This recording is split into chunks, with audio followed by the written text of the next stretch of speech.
నిన్న ఒక అత్యంత నాటకీయమైన సన్నివేశం. కోర్స్ న్యాచురల్గా చాలామంది ఇటువంటి హింసని డెఫినెట్గా ఖండిస్తారు. ప్రధానమంత్రి గారు ఖండించారు. ఆయన ఆరోగ్యాలతో చిరకాలం ఉండాలని చెప్పి ఆయన భగవంతుని ప్రార్థించినట్టుగా సాక్షిలో చూసాం. అలాగే చంద్రబాబు నాయుడు గారు కూడా ఖండించారు, ఇటువంటివి రాజకీయాల్లో ఉండకూడదని. నేను ఖండిస్తున్నా, ఇటువంటివి రాజకీయాల్లో ఉండకూడదని నేను కూడా ఖండిస్తున్నా. కానీ నా ఖండనలో కొన్ని అనుమానాలు ఉన్నాయి, డౌట్ అనుమానాలు. ఆ డౌట్ అనుమానాలని మీతోటి షేర్ చేసుకోవాలని చెప్పి అనుకుంటున్నా. ఇక్కడ అసలు హెడ్లైనే అడుగడుగున నీరాజనాలతో సాగుతున్న నీరాజనాలతో, కానీ నేను నీరాజనాలతో అని చెప్పి విడదీసి పలికా. అర్థమైందా? నీరా అంటే సారా. నీరాజనాలతో సాగుతున్న అపూర్వ యాత్రను చూసి ఓర్వలేక సీఎం జగన్పై హత్యాయత్నం చేశారండి. ఇదండి ఫోటో. ఒకసారి ఫోకస్ చేసుకుంటే ఇది ఫోటో. ఇక్కడ చిన్న దెబ్బ తగిలింది, నో డౌట్. ఏదో ఆ సమయంలో దీపాలు ఆర్పారు, ఎందుకంటే కొంచెం చీకటి వచ్చింది, మరి కరెంటు ఏదో తగులుతాయని చెప్పి దీపాలు ఆర్పారు. లైవ్ కూడా ఆ క్షణంలో సాక్షి లైవ్ కూడా లేదు. అప్పుడు ఇక్కడ ఇలా అన్నాడు ఆయన. తర్వాత చూసాం వేరే ఛానల్లో ఎవరో తీసిన దాంట్లో. ఇక్కడ ఒక చిన్న గీటు, రక్తం ఏమో కారిపోలా, గీటెడింది. మాకు సెకండ్ ఇచ్చేటప్పుడు కూడా కొంతమంది గీరేస్తే ఆ మాత్రం పడతాయి. సరే, కొంచెం పెద్దదే పడిందని అనుకుందాం. ఇది దీనికి ఎవడన్నా కుట్లేస్తాడా? బాబు చూడు నాయన వర్మ, చూడు, ఈ గీటుకి ఎవడన్నా కుట్లేస్తారా? జనం వేయరు. సరే, కనుకి తగలలేదు, కరతకి తగలలేదు, గురి చూసి ఆడు కొట్టాడా లేకపోతే గ్యాప్లో ఈయన చిన్న గీరుకున్నాడా అన్నది పక్కన పెడితే, ఈ ఫోటోలో ఇదంతా కమిలినట్టుగా కనుమూసాడు. కనుమూసాడు కదా దెబ్బ తగిలినప్పుడు. అదే సాక్షిలో ఇంకో ఫోటోకి వెళ్దాం.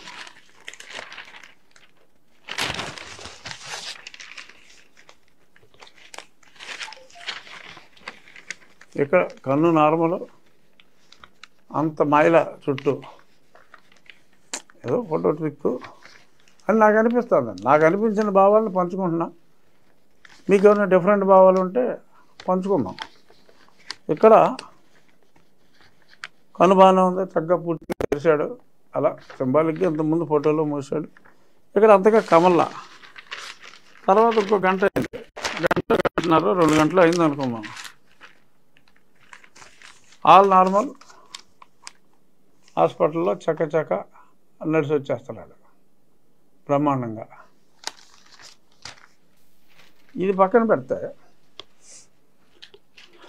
ఆయన హత్యా ప్రయత్నం జరిగింది. ఆ తర్వాత ఆయన పర్యటనని కొనసాగించి సింగనగర్ నుంచి గన్నవరం దాకా చేరుకుంటే అప్పుడు అక్కడున్న cancer specialist doctor Simhadri Chandrasekhar గారు నాకు కూడా ఒకసారి ఇక్కడ ఏదో చిన్న కాయలాగా ఉంటే ఇప్పుడు 20 ఏళ్ళ క్రితం తొలగించడం జరిగింది. Is an excellent doctor. ఇక్కడ ఒక డాక్టర్ గారు, బస్సులో రెడీగా ఉన్న ఒక డాక్టర్ గారు హరికృష్ణ గారు ఆయనకి ఓ ప్యాచ్ చేశారట. అక్కడికి వెళ్ళాక ఆ క్యాన్సర్ డాక్టర్ గారు అది తీసి ఇంకో ప్యాచ్ చేశారట. ఆ తర్వాత నిదానంగా ఆయన ప్రభుత్వ ఆసుపత్రికి వెళ్తే నేను 2020 డిసెంబర్లో ఓపెన్ హార్ట్ సర్జరీ అయింది నాకు. అప్పుడు నాకు మత్తు ఇచ్చే ముందు చూసా, 4-5 ఉన్నారు. ఒక మెయిన్ డాక్టర్ గారు, ఒక 4-5 ఉన్నారు. తర్వాత నేను మత్తులోకి వెళ్ళిపోయా. ఈయనకి గవర్నమెంట్ హాస్పిటల్కి వెళ్ళాక నిజంగా కుట్లు పనియో లేదో ప్లాస్టిక్ సర్జన్ తోటి కుట్లు వేయించారన్నారు. ఎందుకంటే తర్వాత మనకేం గీటు కూడా కనపడదు కదా, అందుకని ప్లాస్టిక్ సర్జన్తో కుట్లు వేశారని చెప్పారు. ఆ ఫోటోలో నర్సులు, అంటే మేల్ నర్సులు కానీ ఫీమేల్ నర్సులు కానీ ఆ డాక్టర్లు కానీ సుమారు ఒక 18 మందిని నేను లెక్క పెట్టగలిగా. అంటే గ్రూప్ ఫోటో దిగారు. 18 మంది డాక్టర్లు అవసరం. ఓపెన్ హార్ట్ సర్జరీకే నాకు 5-6 ఆ గదిలో ఉంటాయి. ఎనస్థియాలజిస్ట్ ఉండాలి, సర్జన్ ఉండాలి, అసిస్టెంట్ సర్జన్, అందరూ కలిపినా కూడా 6. బట్ ఇక్కడ 18 నుంచి ఒక 20 మంది మరి కుట్లేసినట్టుగా ఈయన యాజ్ యూజువల్ చిక్కటి చిరునవ్వుతో 18 మందితో చికిత్స అనంతరం ఆయన ఫోటో దిగాడు. సో దీన్ని బట్టి అసలు ఇమ్మీడియట్గా ఘటన జరిగిన వెంటనే 5 నిమిషాల్లో పంగల్కర్ర వాడారని, అంటే క్యాట్ బాల్ అంటారు కదా, ఆ పంగల్కర్ర వాడినట్టుగా ఒక అభిప్రాయం వెలుబుచ్చారు. అంటే ఎక్కడో ఒక పంగల్కర్ర, బహుశా వీళ్ళు ఒరిజినల్ డ్రామా ప్రకారం ఓ పంగల్కర్ర అక్కడెక్కడో వదిలేసి ఆనవాలుగా, అంటే ఆ కంగారులో వాడు పంగల్కర్రతో కొట్టి పారిపోయినట్టుగా ఓ పంగల్కర్ర అక్కడ పెట్టుంటారేమో. ఒరిజినల్ స్క్రిప్ట్ ప్రకారం ముందుగా పంగల్కర్ర అని చెప్పి 3వ నిమిషంలోనే మాట్లాడేశారు. కానీ ఇప్పుడు దాకా పంగల్కర్ర ఏమో అక్కడ దొరకలా, తర్వాత దొరికినట్టు చూపెడతారేమో. ఇదైతే మటుకు 2019లో కోడికత్తి అది ఇప్పుడు డ్రామా అని మనకు తెలిసిపోయింది. ఎందుకంటే అసలు ఈ క్యాండిడేట్ కేసు పెట్టినట్టు కోర్టుకి వెళ్ళలా, అడని చెప్పేస్తున్నాడు. అసలు ఇదంతా నేను ఇతను అభిమాని, అసలు నేను పొడిచింది లేదు, చచ్చింది లేదు చెప్తున్నాడు. ఇతను కోర్టుకి వెళ్ళలేదు. బాబాయిని లేపేశారు. ఒక పక్క షర్మిల చాలా స్పష్టంగా చెప్తోంది, డాక్టర్ సునీత కూడా స్పష్టంగా చెప్తోంది. ఆ హత్య గురించి కడపలో మొదలైన ప్రబంధనం మళ్ళీ రాష్ట్రం అంతా ఆ హత్యా పవనాలు తాకుతున్నాయి.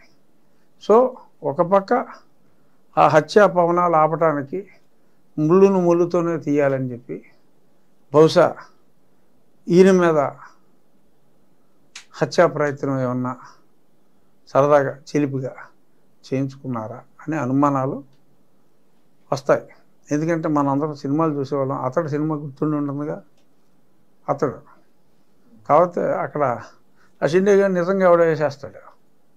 ఇది జాగ్రత్తలన్నీ తీసుకున్నారు. నిజంగా హత్యా ప్రయత్నం అని చెప్పి అనాలంటే కనీస జ్ఞానం ఉండాలి కదా. అంత హత్య చేసేయాలి, పంగళకర్రతో హత్య చేసేయాలి అనుకున్నాడు తుపాకి వాళ్ళేడా? ఓ తుపాకి దొరకదా? ఎందుకు దొరకదు? ఎవరు హత్య చేస్తారండి? ఎందుకు హత్య చేస్తారు? జగన్మోహన్ రెడ్డి గారిని హత్య చేయవలసిన అవసరం ఎవరికి ఉంటుంది? రేపో మాపో పోయేవాడు ఆయన. పోయేవాడు అంటే ఎలక్షన్లో ఓడిపోయేవాడు అని నేను చెప్పేది. హత్యలు ఎందుకు చేసుకుంటారు?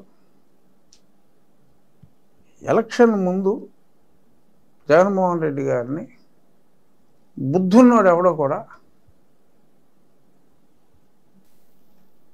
ఇలాంటి చిలిపి ప్రయత్నం కూడా చేయరు, ఆలుకాలు చేసుకుంటే తప్ప. ఎందుకంటే ఆయనకి ఏదైనా అయితే ఆ పార్టీ పెద్ద మెజార్టీతో నెగ్గుతుంది. ఇది కేవలం సింపతి కోసం ఈ పొలిటికల్ అడ్వైజర్ గారు ఇచ్చే పనికిమాలిన సలహాలు ఇలా ఉంటాయి. సో 19లో కూడా అలాగే జరిగింది. ఇప్పుడు గతంలో పబ్లిసిటీ చేసిన చెల్లి వేరేగా ఉంది, తల్లి అమెరికా జంపు. ఎందుకంటే ఈ టెన్షన్ తట్టుకోలేక ఓ పక్క కొడుకు, ఓ పక్క కూతురు. ఈ గొడవ నాకు ఎందుకని ఆవిడ పిల్లల దగ్గరికి, మనవాళ్ళ దగ్గరికి అమెరికా ఆవిడ జంపు.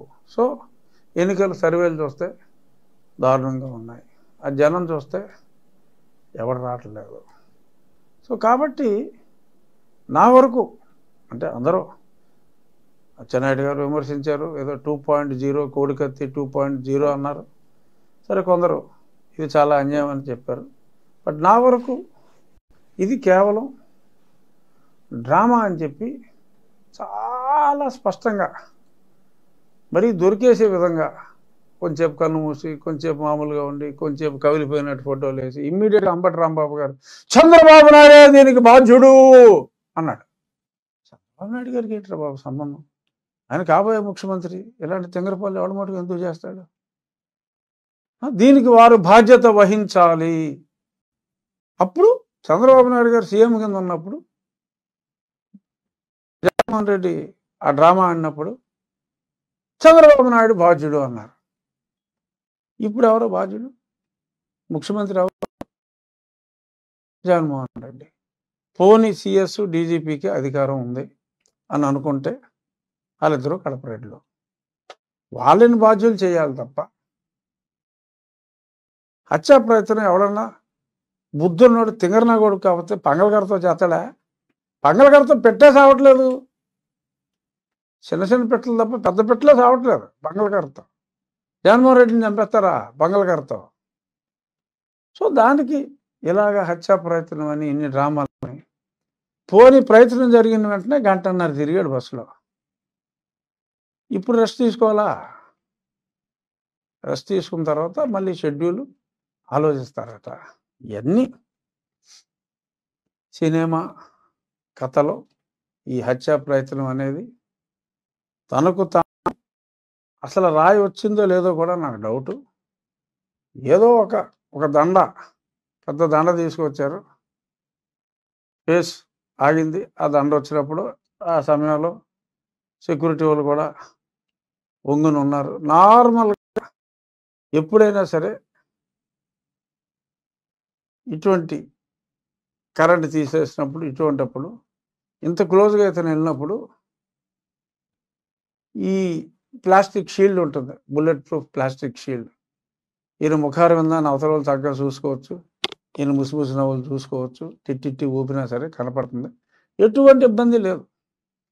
ఎందుకు ఆ సమయంలో అలాగా తీసేవాల్సి వచ్చింది?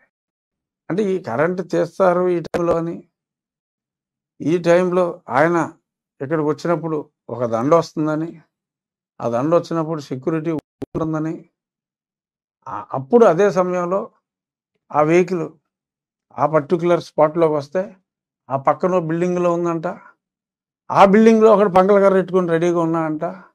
ఆడు ఎంత బాగా కొట్టాడంటే ఇక్కడ తగలదో, ఇక్కడ తగలదో, ఇక్కడ తగులుతుంది, తగిలి చిన్న గీటు పడుతుంది.